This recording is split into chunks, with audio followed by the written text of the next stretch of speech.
Hey, what's going on? You know who it is. You know what it is. All right, you guys. Peep game. This your boy Tail Biz. So at first, I wasn't even gonna do a video about this, but my subscribers they be asking my take on these situations. So I feel like it's my duty to give my take on this situation. What I respect about my subscribers, whether they like my opinion, respect it or not, they will listen. So hear me out.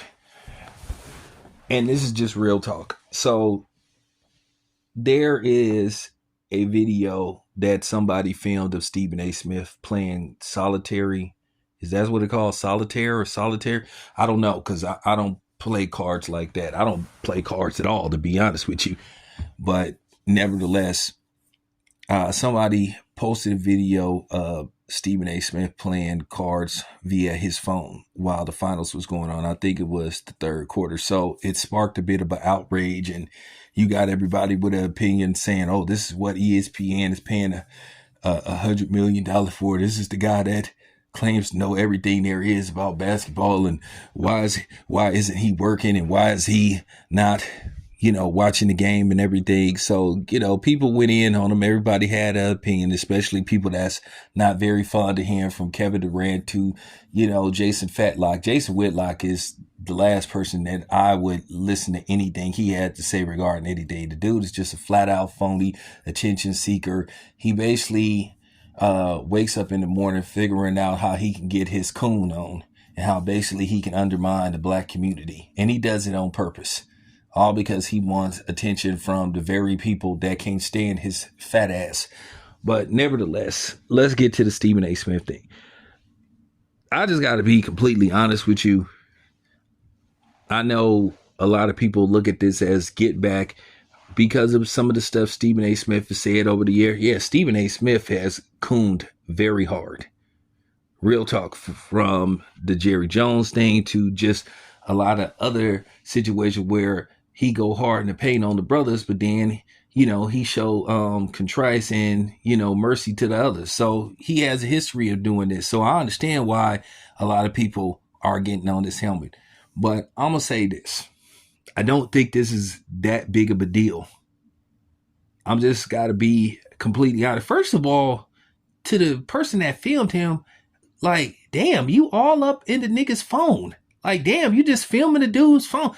To be honest with you, Stephen A. Smith probably could take legal action against the person because technically they was invading his privacy. But I don't think he's going to go through the measure to find the person that did it, even though I know the person who did it. I don't mean know the person, but the person who said they filmed it, they was very proud of it and they posted it online. So basically what I'm saying is I know who did it. I know who it is. I don't know the person personally, but technically Stephen A. Smith probably could take legal action against you because technically you filmed him in his phone. Now, what if he had been talking to a important person? What if he had been talking to Adam Silver and, people could see Adam Silver's phone number? What if he, had somebody important phone number? Then all of a sudden they phone number would be plastered and then you could call the person's phone and make prank calls and stuff. So technically Stephen A. Smith could sue this person really for real, because they flat out invaded his privacy. But to show the fact that you went to the extreme to film the man in his phone, that shows that you don't have a life and that you were just seeking attention. I just think you lame as fuck for that. So you can send that to the person that filmed him. You hella lame and you need to get a life. And to be honest with you, he could probably sue you. That's just real talk. But nevertheless, I don't feel this is a big deal to me because I'm going to say this. They're playing a 4-quarter, 48-minute game, not including overtime.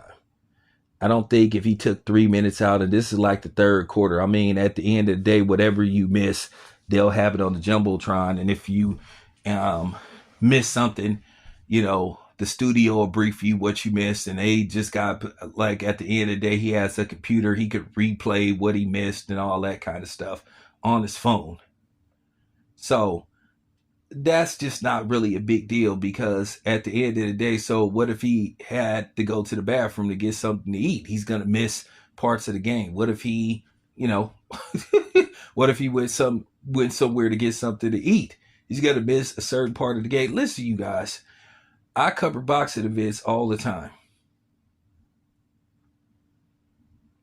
I don't watch every second of every fight I go to. I may have to go to the bathroom. I may have to take a phone call. I may have to do a quick a quick short video. So I have to do a lot of things when I cover those fights.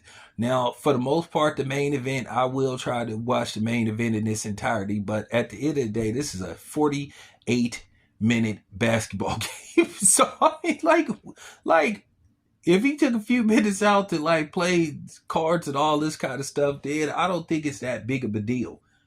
At the end of the day, I'm pretty sure ESPN is aware of it. I don't even think they're even gonna have a conversation about it. And I'm pretty sure Stephen A. Smith is gonna address this if he hasn't already addressed this on the Stephen A. Smith show. Me myself, I wouldn't even address it because this isn't even a real subject.